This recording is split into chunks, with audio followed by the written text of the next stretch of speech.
नमस्कार, शाम के 5 बज रहे हैं। आप देख रहे हैं टीवी 9 भारतवर्ष। मैं हूं आपके साथ प्रीति रघुनंदन और मेरे साथ हैं मेरे सहयोगी समीर, सुमेरा और अंजलि। शुरुआत कर रहे हैं अहम खबर के साथ। यूपी के हरदोई में युवराज हत्याकांड को लेकर जबरदस्त बवाल है। करणी सेना के अध्यक्ष के पहुंचने पर बड़ा है तनाव। भीड़ ने पुलिस पर पत्थरबाजी की है। बीएसपी नेता राजवर्धन के नेतृत्व में पत्थरबाजी हुई है और पुलिस ने उपद्रवियों को दौड़ा कर पीटा है। पुलिस ने टीयर गैस के गोले भी छोड़े हैं। ये तस्वीरें आपको हम दिखा रहे हैं। भारी पुलिस बल के साथ पीएसी भी तैनात है। 30 मई को हुई थी युवराज की हत्या और प्रदर्शन पर हरदोई पुलिस का बयान भी आ गया है। बेवजह प्रदर्शन हो चुकी है, इस पर कार्रवाई पुलिस की तरफ से कहा गया है। भारी पुलिस बल के साथ पीएसी भी वहां पर मौजूद है, लेकिन इस वक्त जो तस्वीरें आ रही हैं वो बता रही हैं कि हालात अनियंत्रित हैं और टीयर गैस के गोले छोड़ने पड़ रहे हैं पुलिस को। भैया ना पुलिस से पत्रकारों बड़ा दौड़े पड़ती है यार। ऊपर मार और ऊपर मारो। अरे ऊपर मारो, ऊपर भीड़ बहुत दूर है ना साहब। अरे ऊपर मारो, चला दो यार, कोई दिक्कत पुलिस यार वही खड़ी कैसे मार देंगे। अरे फेंक उसको ऊपर कर दो। हवाई करो, हवाई करो, हवाई मार ऊपर, चला लो ऊपर। तो देखिए, भीड़ ने पुलिस की टीम पर भी पत्थरबाजी की है। हरदोई से ये तस्वीरें आपके सामने हैं। हरदोई में युवराज के मर्डर के बाद आज प्रदर्शन का दिन था। 10 दिन बाद ये मामला एक बार फिर सुलगता हुआ नजर आ रहा है। उपद्रवियों को दौड़ा कर पीटा गया है। प्रदर्शनकारियों ने जिस तरह की स्थिति पैदा की, उस पर काबू पाने के लिए पुलिस को खासी मशक्कत करनी पड़ी। तस्वीरें आपके सामने हैं। पुलिस का यह कहना है कि यह प्रदर्शन ही पूरी तरह से बेवजह है, जबकि इस मामले में कार्रवाई ऑलरेडी हो चुकी है। ये 3 तस्वीरें आप देखिए। पुलिस पर पथराव, दौड़ा कर पीटा गया प्रदर्शनकारियों को और कई प्रदर्शनकारी हिरासत में भी लिए गए हैं। जो ताजा तस्वीरें सामने आ रही हैं हरदोई से, वो ये जाहिर कर रही हैं। काउंटर करने की तैयारी है।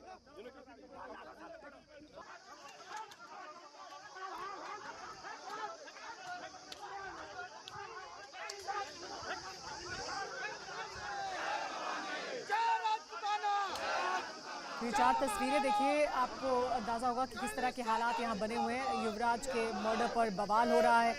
करणी सेना के अध्यक्ष यहाँ पर पहुँचे और उसके बाद प्रदर्शन यहाँ पर किया गया उनके द्वारा, लेकिन फिर पुलिस के साथ लोगों की झड़प हो गई। हिरासत में है प्रदर्शनकारी। अब सभी प्रदर्शनकारियों को हिरासत में ले लिया गया है। प्रदर्शनकारियों को हिरासत में लेने के दौरान पुलिस के साथ झड़प हुई है, पत्थरबाजी हुई है और ये चारों तस्वीरें बयां करें कि दरअसल क्या कुछ हुआ है। इस पूरे मामले में हरदोई के एसपी शिवचंद्र गोस्वामी का क्या कहना है, आइए आपको वो भी सुनवाते हैं। जनपद में 144 धारा लागू है और किसी को भी 5 या 5 से अधिक व्यक्ति को विधि विरुद्ध जमाव के रूप में इकट्ठा नहीं होना है। इसको दृष्टिगत रखते हुए वहां पर फोर्स तैनात की गई है। किसी भी व्यक्ति को शांति भंग की कार्रवाई नहीं करने दी जाएगी। जनपद में कानून व्यवस्था पूरी तरह से लागू की जाएगी। जो भी विधि विरुद्ध काम करने का प्रयास किया जाएगा उसके विरुद्ध वैधानिक कार्रवाई की जाएगी। तस्वीरें आपको दिखा रहे हैं। युवराज हत्याकांड से जुड़ा ये पूरा मामला है और इसी से गुस्साई भीड़ प्रदर्शन करने पहुंची है। ज्यादा जानकारी के साथ प्रीति श्रीवास्तव हमारी सहयोगी हमारे साथ जुड़ गई है। प्रीति, इस वक्त वहां पर क्या माहौल है, पुलिस क्या बयान दे रही है? बिल्कुल, मैं आपको बता दूं कि ये जो पूरा प्रदर्शन चल रहा है ये युवराज हत्याकांड को लेकर चल रहा है। युवराज की जो हत्या की गई थी वो 30 तारीख को की गई थी, लेकिन आज उसको लेकर करणी सेना जो है यहाँ पे प्रदर्शन करी थी। हालांकि अभी जो स्थिति है वो स्थिति कंट्रोल में बनी हुई है, लेकिन यहाँ पर स्थिति को कंट्रोल में करने के लिए भारी मात्रा में जो पुलिस बल है वो यहाँ पर तैनात किया गया है। पीएसी के जवानों को तैनात किया गया है। आंसू गैस के गोले भी छोड़ने पड़े जो भीड़ थी उसको नियंत्रित करने के लिए। और करणी सेना के जो अध्यक्ष हैं उनको पुलिस ने हिरासत में ले लिया है। हालांकि अभी जो है स्थिति को कंट्रोल करने की जो पुलिस है वो कोशिश कर रही है, लेकिन जो लोग हैं वो काफी ज्यादा यहाँ पर आक्रोशित थे। हालांकि पुलिस का ये कहना है कि जो युवराज की जो हत्या हुई थी 30 तारीख को, उसको लेकर पुलिस पहले ही कार्रवाई कर चुकी है, क्योंकि जिन लोगों पर हत्या का आरोप लगा था पुलिस ने उनको पहले ही हिरासत में ले लिया गया था। और अभी जो प्रदर्शन बयान हो रहा है वे बेबुनियाद हो रहा है। इस तरीके से पुलिस के जो एसपी हैं हरदोई के, उन्होंने इस तरीके से कहा है। हालांकि इस पूरे मामले पर आज जो है सुबह के समय जब करनी सेना के जो अध्यक्ष हैं उनकी अगुवाई में लोग वहां पे पहुंचे थे और प्रदर्शन कर रहे थे। उसके बाद जब पुलिस ने इनको वहां से हटने के लिए कहा, उसके बाद ये पूरा जो बवाल है, ये पूरा जो प्रदर्शन है वो यहाँ पर शुरू हुआ। पहले पुलिस के साथ में झड़प हुई और पुलिस की झड़प के बाद में ये जो प्रदर्शन शुक्रिया इस जानकारी के लिए आपका, होता गया और आगे भी आपसे हम अपडेट के लिए जुड़ेंगे। और इधर उत्तर प्रदेश का एक बार फिर से रुख करते हैं। आज मुख्यमंत्री योगी आदित्यनाथ की अध्यक्षता में कैबिनेट की बैठक हुई। बैठक में कुल 41 प्रस्तावों को मंजूरी दे दी गई है। लोकसभा चुनाव के बाद हुई पहली बैठक में यूपी सरकार ने ताबड़तोड़ फैसले लिए। राज्य सरकार ने नई तबादला नीति को मंजूरी दे दी है। इस नीति के तहत विभागाध्यक्ष 30 जून तक तबादला कर सकेंगे। बरेली में फ्यूचर यूनिवर्सिटी और गाजियाबाद में HRIT यूनिवर्सिटी को मंजूरी दी गई है। नोएडा में जेवर एयरपोर्ट बनाने के लिए ली गई किसानों की जमीन का मुआवजा देने के लिए धनराशि को भी मंजूरी दे दी गई है। लखीमपुर में नया हवाई अड्डा बनाया जाएगा। कैबिनेट ने इस प्रस्ताव को भी मंजूरी दे दी है। बलिया के रसड़ा में ट्रांसमिशन सबस्टेशन की लागत 537 करोड़ करने का प्रस्ताव भी मंजूर हो गया है। IIT कानपुर में मेडिकल रिसर्च सेंटर बनेगा। 500 बेड का सुपर स्पेशलिटी अस्पताल बनाने का भी फैसला लिया गया है। ओबरा में 2 पावर प्लांट बन रहे हैं, जिनकी लागत पहले 11,705 करोड़ थी, लेकिन इसे बढ़ाकर 13,005 करोड़ रुपए कर दिया गया है। बैठक में 2025 में होने वाले महाकुंभ के लिए विशेष प्रस्ताव भी पास किया गया है। प्रस्ताव के अनुसार इस बार मेला 3,200 हेक्टेयर से बढ़ाकर 4,000 हेक्टेयर में लगाया जाएगा। और लोकसभा चुनाव में मिली सफलता के बाद अखिलेश यादव विधानसभा की जगह संसद का रुख कर सकते हैं। ये रिपोर्ट देखिए। यूपी के इटावा पहुंचे समाजवादी पार्टी के अध्यक्ष ने विधानसभा सीट करहल से इस्तीफा देने की चर्चा पर अपना पक्ष रखा और कहा कि नेताओं और कार्यकर्ताओं के साथ मंथन करने के बाद वो इस पर फैसला लेंगे।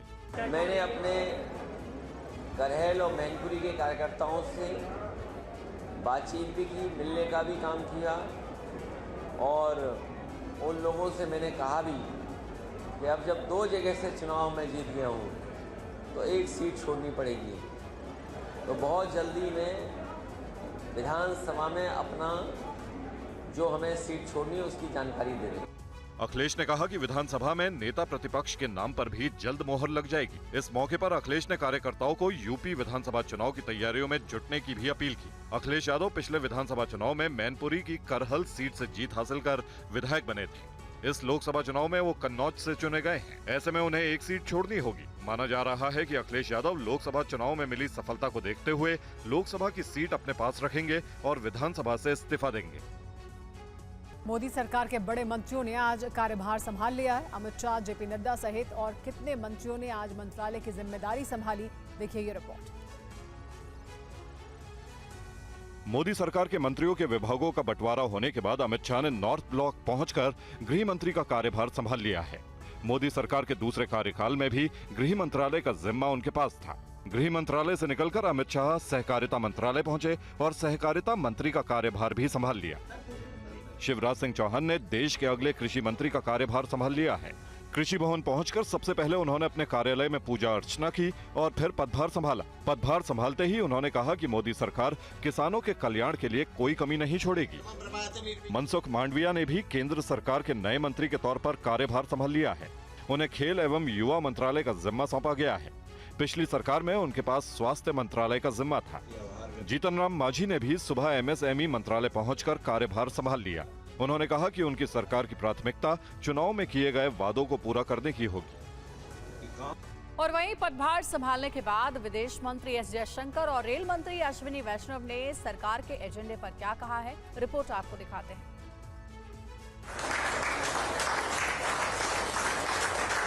तीसरी बार प्रधानमंत्री पद की शपथ लेने के बाद नरेंद्र मोदी ने सोमवार शाम को अपने मंत्रियों के विभागों का बंटवारा कर दिया।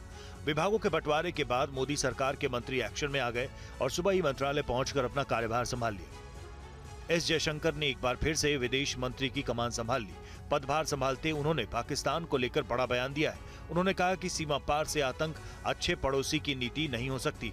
अश्विनी वैष्णव ने भी मंत्री के रूप में कार्यभार संभाल लिया। मंत्रालय पहुंचने पर अधिकारियों ने उनका स्वागत किया। उन्होंने कहा कि रेलवे हमारे देश की अर्थव्यवस्था की मजबूत रीढ़ की हड्डी है। गिरिराज सिंह ने कपड़ा मंत्री के रूप में पदभार संभाला। उसके साथ पवित्रा मार्ग्रेटा ने कपड़ा मंत्रालय में राज्य मंत्री के रूप में कार्यभार संभाला।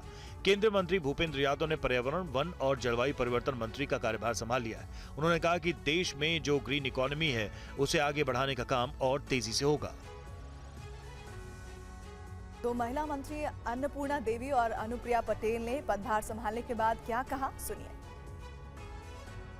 मेरा पूरा एफर्ट मैं उसमें लगाऊंगी कि महिला, बाल और जो बच्चों से संबंधित योजनाएं हैं उसको नीचे तक पहुंचे और डिपार्टमेंट के द्वारा जो काम किया जा रहा है उसको और तेज गति के साथ आगे बढ़ाया जा सके। महिला बाल विकास मंत्रालय कई मंत्रालयों को साथ लेकर चलती है और कई से हम सहयोग लेते हैं, काम करते हैं।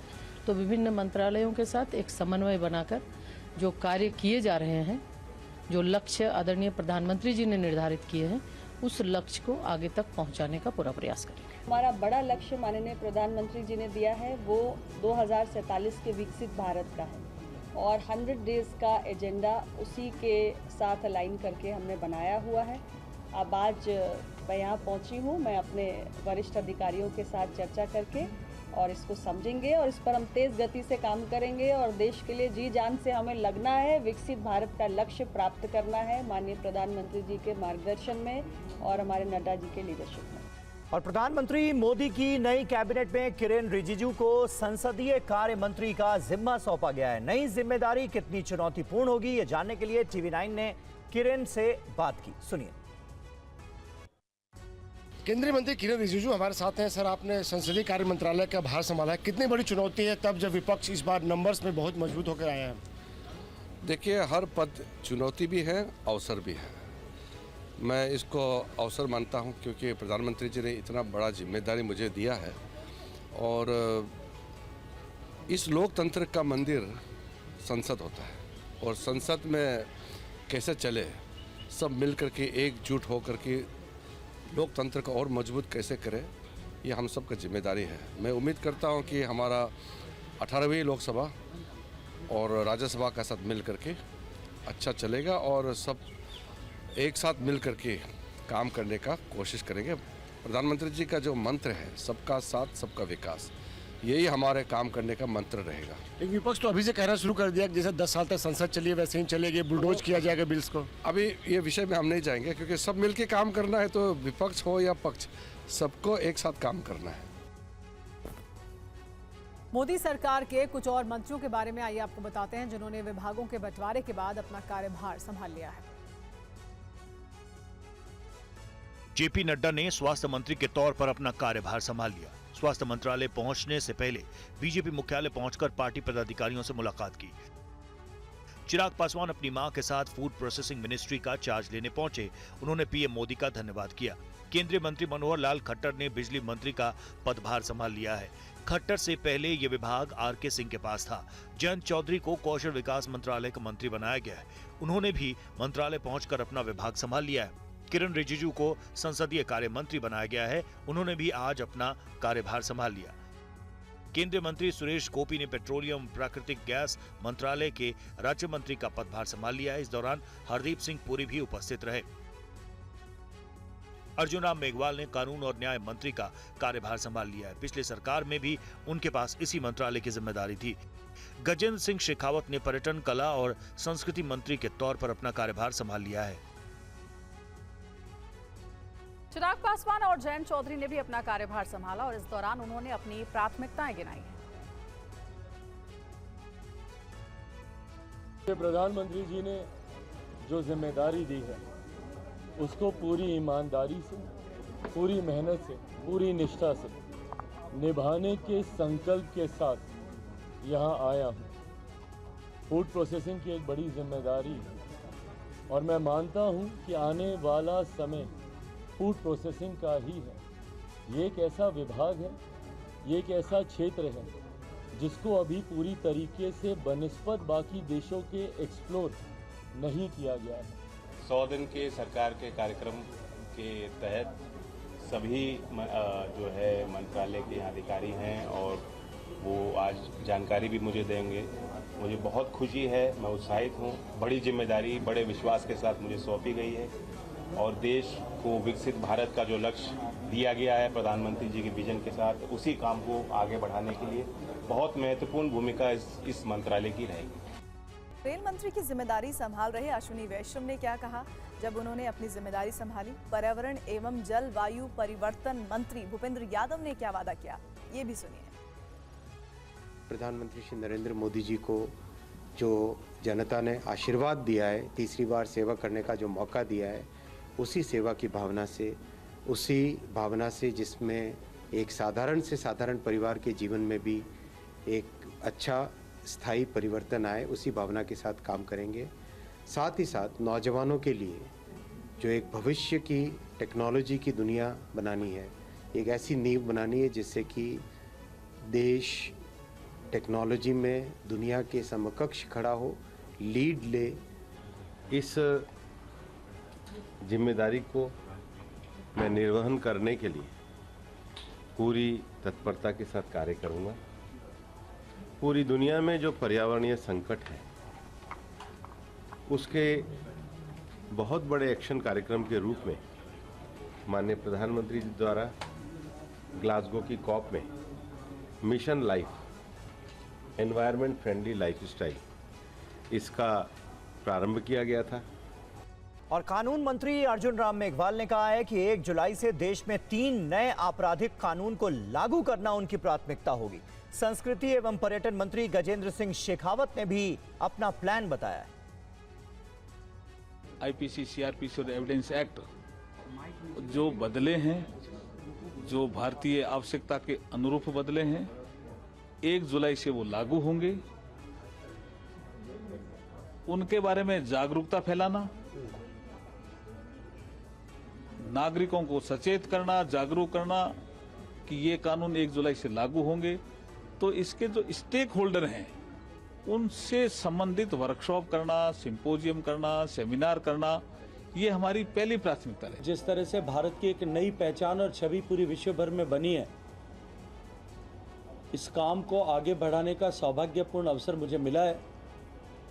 प्रधानमंत्री जी की मंशा के अनुरूप विकसित भारत बनाने में संस्कृति मंत्रालय और हमारा पर्यटन मंत्रालय दोनों विशेष योगदान करें। इस सब के लिए हम सब लोग समन्वित रूप से प्रयास करेंगे। एनसीपी के बाद अब शिवसेना शिंदे गुट वाली नाराजगी खुलकर सामने आ गई है। मोदी सरकार में कैबिनेट मंत्री का पद नहीं मिलने से पार्टी के नेता नाराज हैं। एकनाथ शिंदे की शिवसेना के 7 सांसद चुनाव जीतकर संसद पहुंचे हैं। 7 सांसदों की पार्टी होने के बावजूद शिवसेना को सिर्फ स्वतंत्र भारत के साथ राज्य मंत्री का ही पद दिया गया है, जिसको लेकर पार्टी नेताओं में नाराजगी देखने को मिल रही है। लोकसभा में शिंदे वाली शिवसेना के चीफ विप श्रीरंग बाणने ने नाराजगी जाहिर की है। श्रीरंग का कहना है कि एनडीए में शामिल उनसे कम सांसदों वाली पार्टियों को भी कैबिनेट मंत्री का पद दिया गया है। कॅबिनेट मंत्रीपद द्यायला पाहिजे ही आमची अपेक्षा होती। 5 खासदार चिराग पासवानचे आमच्या नंतर आले, त्यांना कॅबिनेट मंत्रीपद देण्यात आलं आणि शिवसेनेला खरं तर राज्य मंत्रीपद देण्यात आलं। दुजाभाव शिवसेनेच्या बाबतीमध्ये होते। शिंदे गुट की शिवसेना की नाराजगी से पहले एनसीपी अजित गुट से भी मंत्री पद नहीं मिलने के बाद अपनी नाराजगी जाहिर की है। एनसीपी को स्वतंत्र प्रभार वाला एक राज्य मंत्री का पद ऑफर किया गया था, जिसे एनसीपी ने ठुकरा दिया था। संजय राउत ने कहा है कि महाराष्ट्र को कुछ खास नहीं मिला, लिहाजा यहाँ के मंत्री खुश नहीं हैं। आरजेडी के मृत्युंजय तिवारी ने कहा है कि बिहार को उसका हक नहीं मिला। पोर्टफोलियो का डिस्ट्रीब्यूशन किया है, लगता है सभी आत्माएं अतृप्त है, खास करके एनडीए के उनके सहयोगी। महाराष्ट्र में तो हमारी सबकी आत्मा अतृप्त ही है। जब तक आपको सत्ता से नीचे नहीं खींचेंगे या महाराष्ट्र में सरकार नहीं बनाएंगे, तब तक हमारी आत्मा यहाँ भटकते ही रहेंगी। आदरणीय प्रधानमंत्री मोदी जी ने अपने कैबिनेट का विस्तार किया है और विभागों का बंटवारा कर दिया है, लेकिन बिहार को झुंझुना मिला है। बिहार के दम पर ही सरकार केंद्र में बनी है। आदरणीय नीतीश कुमार जी को झुंझुना थमा दिया गया, सारे कट पीस मंत्री दे दिए गए। जिन विभाग महत्वपूर्ण विभाग तो बीजेपी अपने पास रख ली है। इसके बाद सोचना चाहिए कि किस तरह से बिहार की उपेक्षा हुई। कभी बिहार के पास रेल हुआ करता था, कभी बिहार के पास नागरिक उड्डयन विभाग होता था, कृषि विभाग होता था। ये कोई विभाग, महत्वपूर्ण विभाग बिहार को नहीं मिला।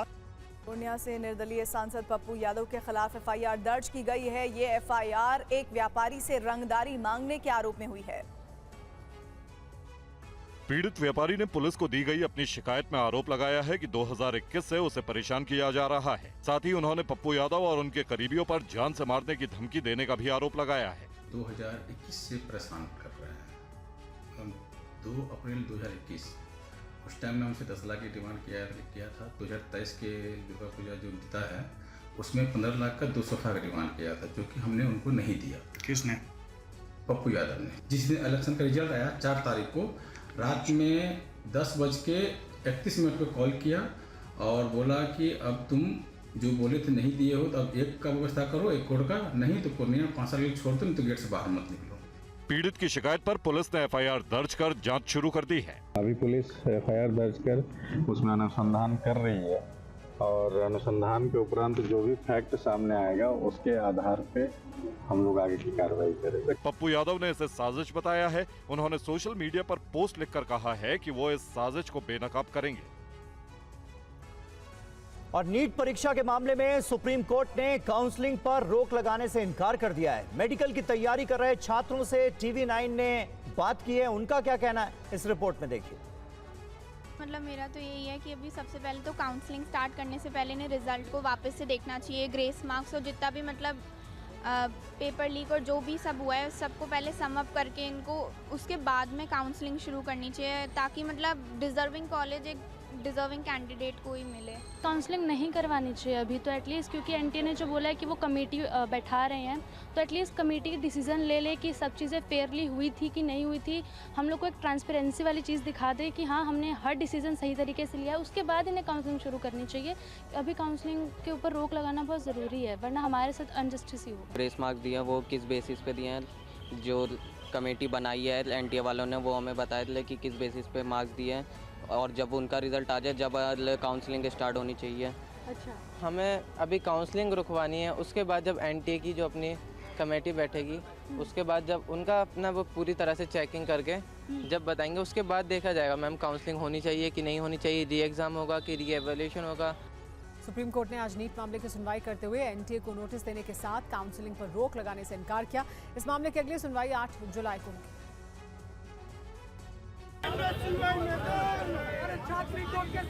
आज नीट विवाद को लेकर सुप्रीम कोर्ट में सुनवाई हुई।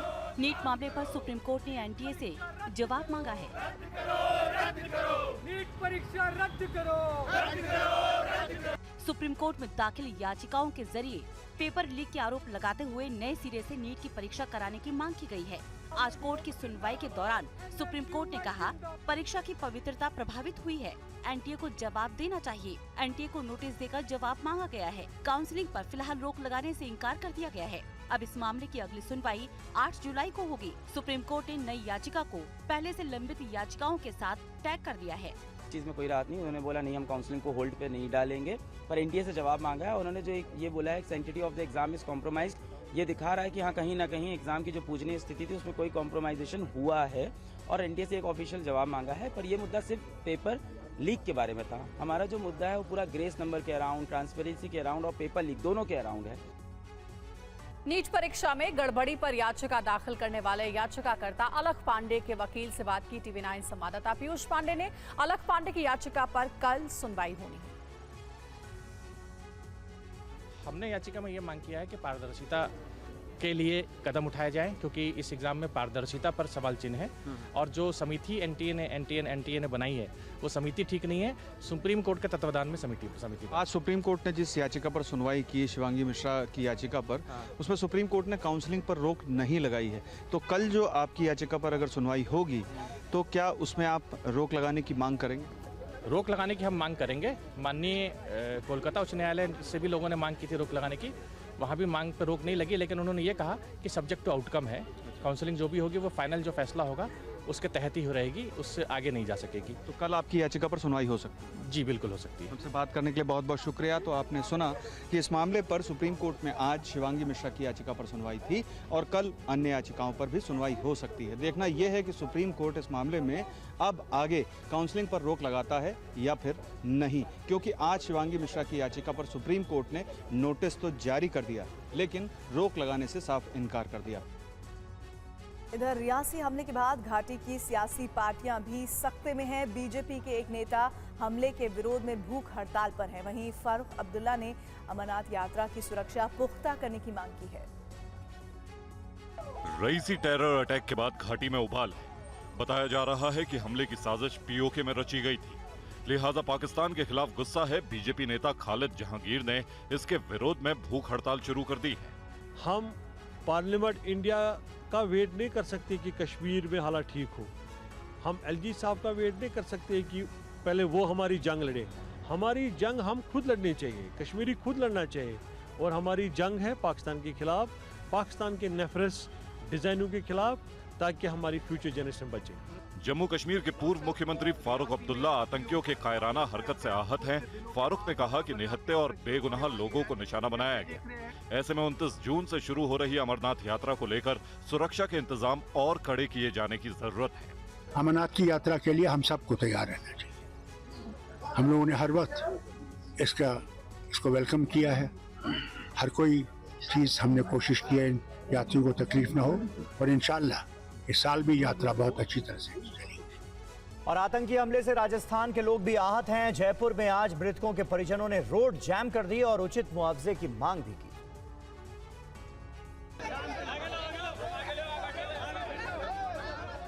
रियासी आतंकी हमले में जयपुर के चोमू इलाके से 4 लोगों की मौत हो गई थी, जिसके बाद जयपुर की सड़कों पर कोहराम मचा है। मृतकों के परिजन सरकार से उचित मुआवजे की मांग करते हुए सड़क जाम कर रहे हैं।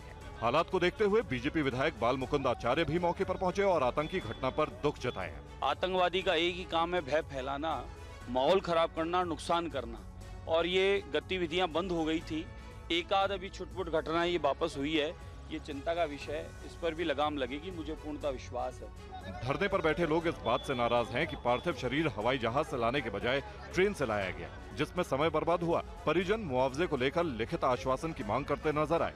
उन्होंने अभी ये कहा कि 50 लाख रुपए गवर्नमेंट देने के लिए तैयार है, नौकरी देने के लिए तैयार है, लेकिन तैयार तो जब समझेंगे हम हाथ में चेक आ जाएगा और नौकरी की लिखित में दे देंगे, स्थायी नौकरी, तो हम धरना खत्म कर देंगे। धरना क्या, धरना तो मतलब ही नहीं था, हम खुद परेशान नहीं होना चाहते। जम्मू कश्मीर में बस पर हुए आतंकी हमले के खिलाफ आज कई जगहों पर विरोध प्रदर्शन हुआ, जिसमें जम्मू कश्मीर के उपराज्यपाल से एक खास अपील की गई।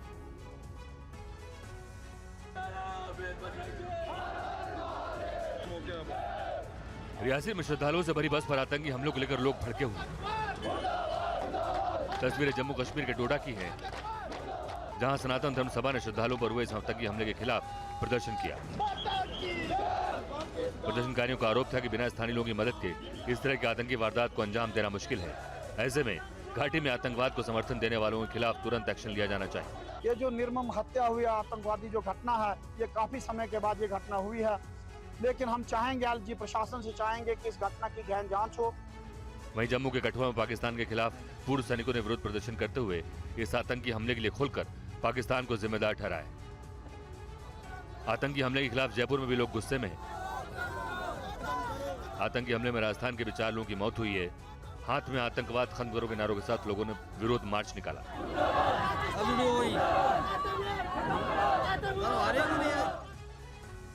दिल्ली इन दिनों जल संकट से जूझ रही है। कई इलाकों में लोगों को पीने का पानी भी नहीं मिल पा रहा है और इन सब के बीच सियासी बयानबाजियां बहुत ज्यादा हो रही हैं।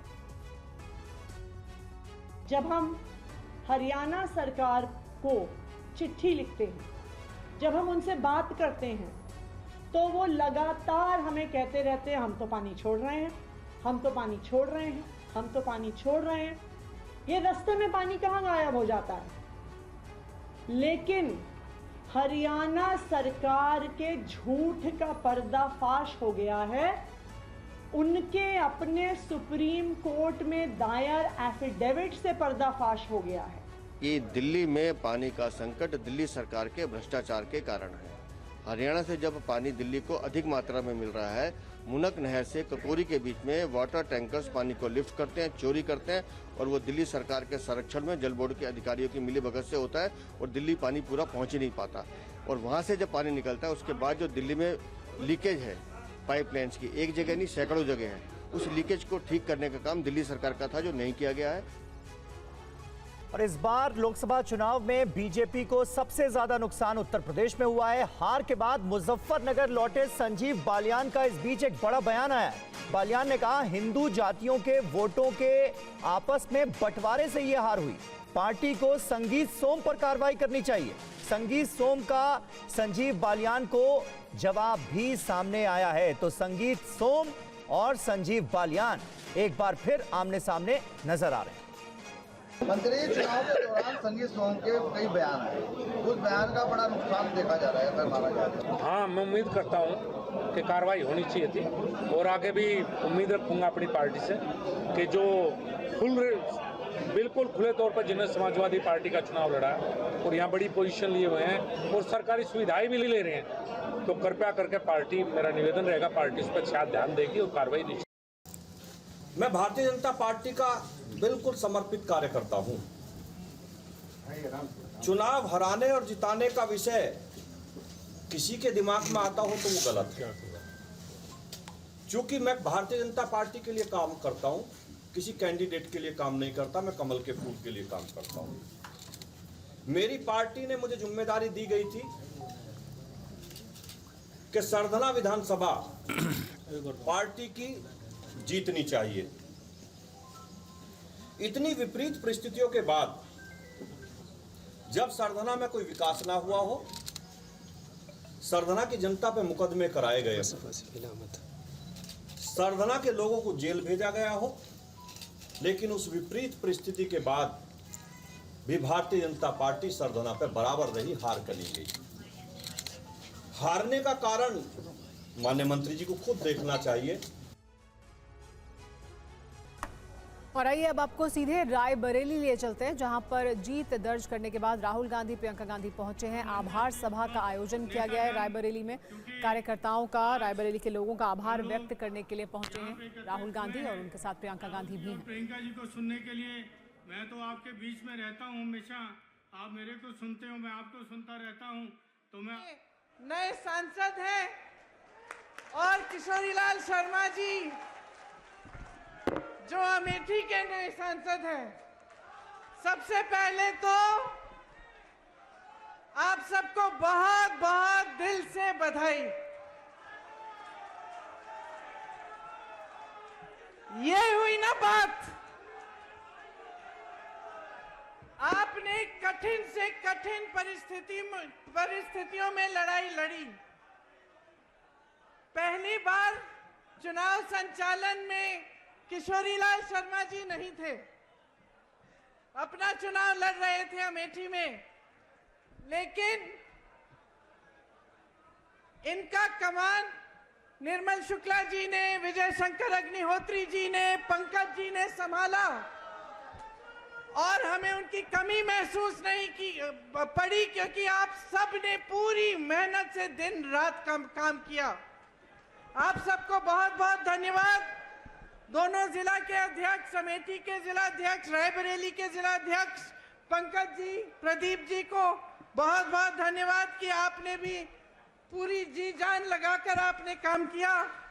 मंच पर विराजमान मैं बहुत पूर्व विधायकों को देख रही हूँ।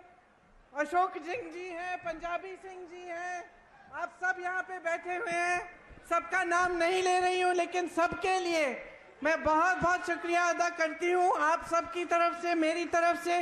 इस चुनाव में सबने पूरी भागीदारी दिखाई और सब दौड़े, सबने काम किया।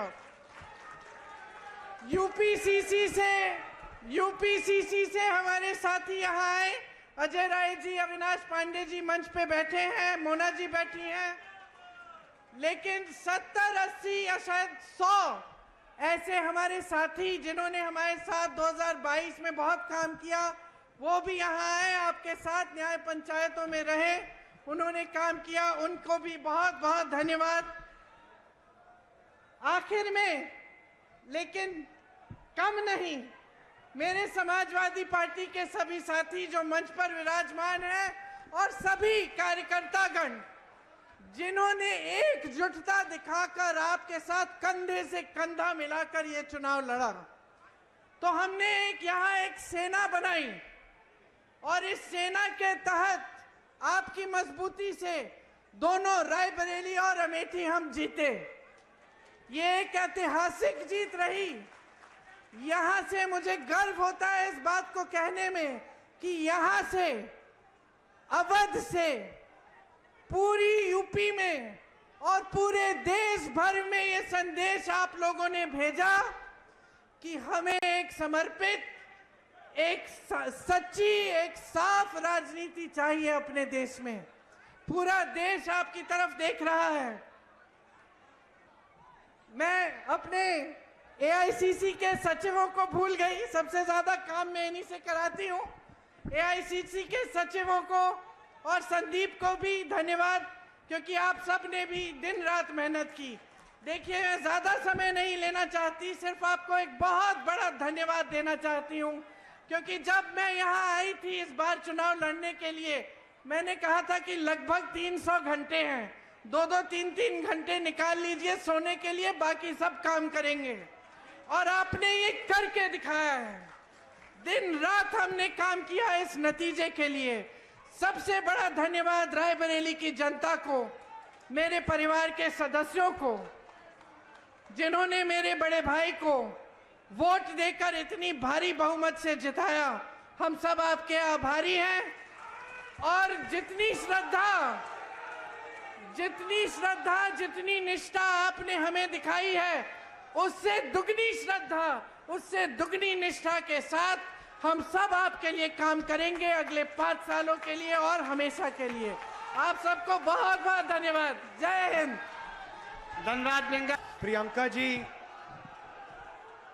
केसी वेणुगोपाल जी, केएल शर्मा जी, अविनाश पांडे जी, अजय राय जी, आराधना मिश्रा जी, प्रमोद तिवारी जी, पंकज तिवारी जी, प्रदीप सिंघल जी, दीपक सिंह जी, शत्रुघ्न सोनकार जी, वीरेंद्र यादव जी, श्याम सुंदर भारती जी, राहुल लोधी जी, स्टेज पे कांग्रेस पार्टी के लीडर और हमारे प्यारे कार्यकर्ता अमेठी के, रायबरेली के, मैं आपको दिल से धन्यवाद करता हूं कि आपने इतनी मेहनत की और रायबरेली में और अमेठी में आपने और रायबरेली अमेठी की जनता ने और सब नेताओं ने मिलकर कांग्रेस पार्टी की जीत करवाई। इस बार जैसे प्रियंका ने कहा, कांग्रेस पार्टी रायबरेली में, अमेठी में, उत्तर प्रदेश में, बाकी हिंदुस्तान में एक होकर लड़ी। और मैं समाजवादी पार्टी को कहना चाहता हूं कि इस चुनाव में उत्तर प्रदेश में आपका हर एक कार्यकर्ता कांग्रेस पार्टी के कार्यकर्ता से मिलकर एक साथ लड़ा। मैंने सोचा कि ये क्यों हुआ, कि पहली बार मैंने देखा कि इंडिया गठबंधन, अलग अलग पार्टियां, कांग्रेस का हर कार्यकर्ता, समाजवादी पार्टी का हर कार्यकर्ता, डीएमके का हर कार्यकर्ता एक साथ खड़े होकर लड़ गए। पहले अलायंस होता था, एक साथ चुनाव लड़ते थे, मगर शिकायत आती थी कि भैया यहां उन्होंने मदद नहीं की, वो शिकायत करते थे यहां आपके लोगों ने मदद नहीं की। मगर इस बार सारे के सारे एक बन के, मैं आपको बताऊं, 1 इंच पीछे नहीं हटे। हर प्रदेश में तमिलनाडु, उत्तर प्रदेश, हर जगह, मणिपुर, राजस्थान, कर्नाटक, तेलंगाना एक हो गए। और मैंने सोचा ये हो क्यों रहा है, ये हो क्यों रहा है, इसका कारण क्या है? इसके 2-3 कारण हैं। सबसे पहला कारण, जो देश की आत्मा को समझ आ गया कि नरेंद्र मोदी जी, अमित शाह जी हिंदुस्तान के संविधान को खत्म करने की कोशिश कर रहे हैं। जो हिंदुस्तान की नींव है उससे वो खिलवाड़ कर रहे हैं, इसीलिए पूरा देश एक साथ खड़ा हो गया। दूसरी बात, 2014 में हिंदुस्तान की राजनीति में एक बदलाव आया। पहली बार हमने देखा कि प्रधानमंत्री खुलकर हिंसा और नफरत की राजनीति कर रहे थे, और यह हिंदुस्तान की संस्कृति और हिंदुस्तान के धर्मों के खिलाफ है। और रास्ता मैं बताना चाहता हूं, और मुझे बहुत गर्व है कि रास्ता रायबरेली, अमेठी और उत्तर प्रदेश ने दिखाया है। उत्तर प्रदेश की जनता ने नफरत के खिलाफ, हिंसा के खिलाफ, अहंकार के खिलाफ दबाकर वोट दिया है।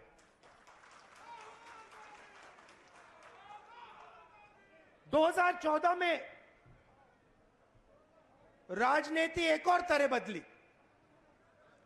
पहली बार हमने देखा कि राजनीति 20-25 लोगों के लिए की जा रही है।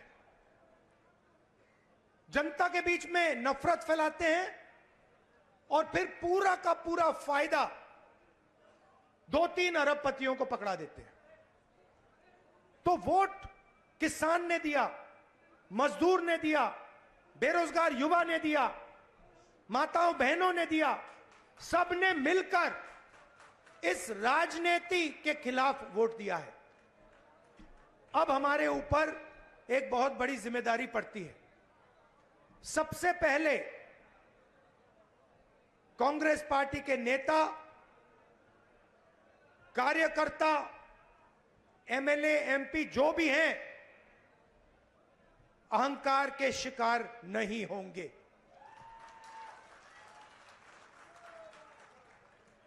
दूसरी बात, आप सोचिए, हमारा पारिवारिक रिश्ता है। राजनीति में सबसे पुराना रिश्ता आपके और हमारे बीच में है। यह रिश्ता 100 साल पहले रायबरेली और अमेठी के खेतों में शुरू हुआ था।